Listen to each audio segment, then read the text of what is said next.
नमस्कार, मैं हूं अमितेश। आप देख रहे हैं न्यूज़ 24। न्यूज़ 24 की टीम इस वक्त जमानिया विधानसभा क्षेत्र में है। यहां से बीजेपी की सिटिंग एमएलए सुनीता सिंह को पार्टी ने एक बार फिर अपना उम्मीदवार बनाया है। हम उन्हीं से बातचीत करेंगे और जानेंगे कि इस चुनाव को लेकर के उनकी किस तरह की तैयारियां हैं और विपक्षियों को सियासी जंग में धराशायी करने के लिए क्या रणनीति इख्तियार करेंगे वो। मैम, बातचीत की शुरुआत यहीं से करते हैं। नमस्कार। ये बहुत हॉट प्रोफाइल सीट हो गई है। जिस तरह की ज़बानी जंग चल रही है, इन सब ज़बानी जंग के बीच सियासी जो बयार है वो किस तरह बहती हुई दिख रही है? एक उम्मीदवार के तौर पर क्या कुछ हमसे साझा करेंगे आप?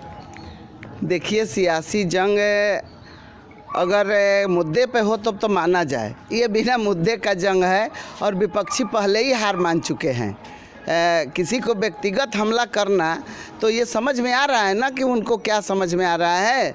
ये चुनाव हार चुके हैं और बौखलाहट में अनाप शनाप बयान दे रहे हैं और हॉट सीट बना रहे हैं। हॉट सीट जब था तब था, आज के डेट में उनकी बौखलाहट बता रही है कि वो दोनों लोग ए बी टीम बन के काम कर रहे हैं और हार के लिए अपनी दूसरे तीसरे नंबर की लड़ाई लड़ रहे हैं। जिनको आप कह रहे हैं ए और बी टीम, उनका नाम लेना चाहेंगे आप? अब नाम तो उनका सब जानते हैं, पूर्व मंत्री ओम प्रकाश सिंह, जिन्होंने ऐसे ऐसे बयान दिए हैं कि जनता मतलब कोई भी पसंद नहीं करेगा। एक से इज्जतदार व्यक्ति तो समझ ही सकते हैं कि वो किस बयान के लिए जाने जाते हैं और किस कैसे काम करने का उनका तरीका है। एक वो है, एक परवेज़ खान है जो असलम जी के बेटे हैं और वो भी बसपा से उतरे हैं। लेकिन कहीं आप देख रहे हैं कोई प्रचार में आया क्या? जो सिबतुल्ला भी नहीं आए और अफजाल भी नहीं आए। ये सारे बुलडोजर के डर से घर में घुस गए हैं और कोई प्रचार में नहीं आ रहा है। तो ये दोनों एक ही हैं और जिस तरह से पिछली बार चुनाव लड़े थे वैसे ही लड़ेंगे। लेकिन जनता जान चुकी है, जनता हमारे साथ खड़ी है और जनता विकास चाहती है, विकास के मुद्दे पे वोट करेगी। आपने कहा कि विकास के मुद्दे पे वोट करेगी, इसके बीच नित नए बयान आ रहे हैं। कभी ये समीकरण बताया जाता है कि जमानिया सीट पे सिंह बनाम सिंह लड़ाई हो रही है आपके और ओम प्रकाश जी के बीच, कभी बताया जाता है कि शकरवार बनाम शकरवार लड़ाई। तो विकास के मुद्दों के बीच इस तरह की जो खींचतान है, इस खींचतान के बीच जो है कि सियासी रुख जो है किस दल की तरफ बहता हुआ दिख रहा है आपको? कभी आपने जनता को ये सुना है क्या कहते? अरे ये लोग जात पात की राजनीति आज तक किए हैं, ये इनके पास कोई मुद्दा नहीं है। क्षेत्र के विकास की बात करिए ना, ये कहीं भाग जाएंगे, इनके पास कोई मुद्दा नहीं है। लेकिन ये इन्हीं का उछाला हुआ मुद्दा है, सिंह बनाम सिंह। अरे सिंह तो हमारे आज आ रहे हैं, सिंह बनाम सिंह क्या लड़ेंगे? ये डरपोक लोग हैं और जब तक राज किए तब तक राज किए, लेकिन आज इनके लिए कोई जगह नहीं है जमानिया विधानसभा में। जमानिया विधानसभा विकास चाहती है, विकास के मुद्दे पे क्यों नहीं बात हो रही है?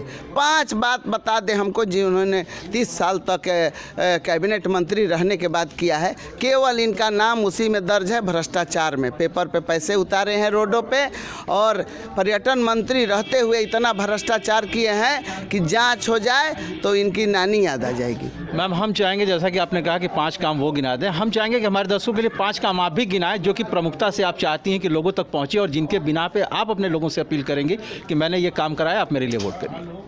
काम तो हमारे क्षेत्र में इतना हुआ है, लेकिन 5 काम आपने कहा है तो एक राजकीय डिग्री कॉलेज जो शिक्षा के क्षेत्र में हमारे पूरे मतलब गाजीपुर में एक ही पुराना विद्यालय था, हमको घोषणा में मिला है।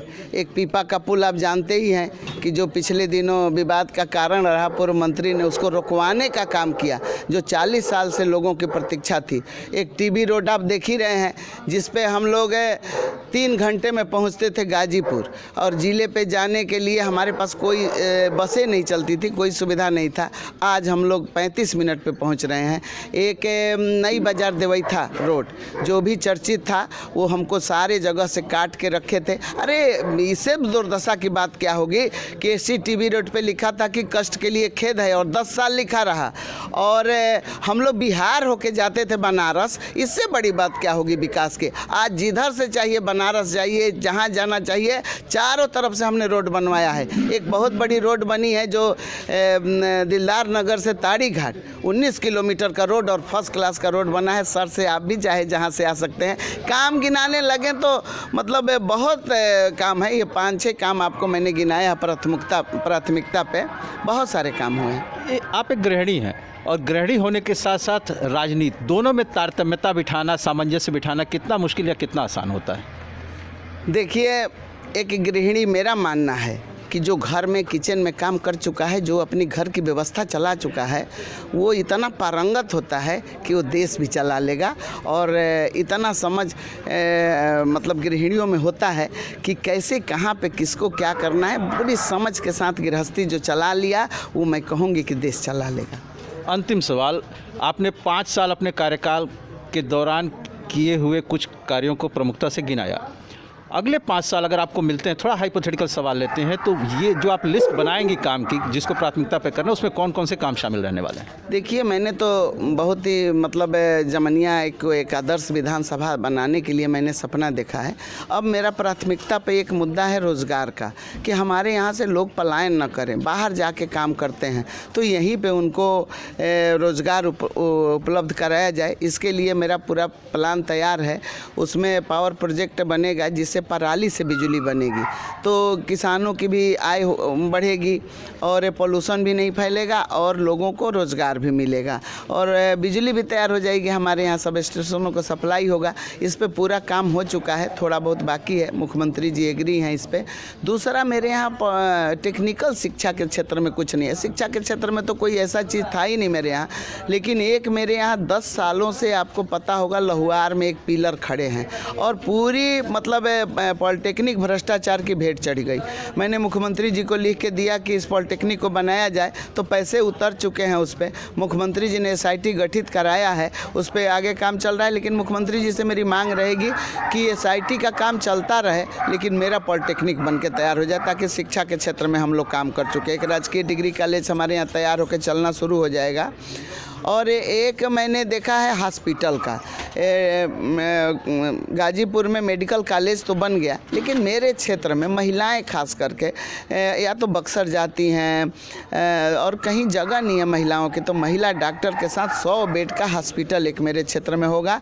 और बाकी रोड, बिजली, पानी तो ये प्राथमिकता है सरकार की, इसमें तो कोई कटौती नहीं होने वाली है, ये तो होना ही है, लेकिन प्राथमिकता मेरी उसी काम पे रहेगी।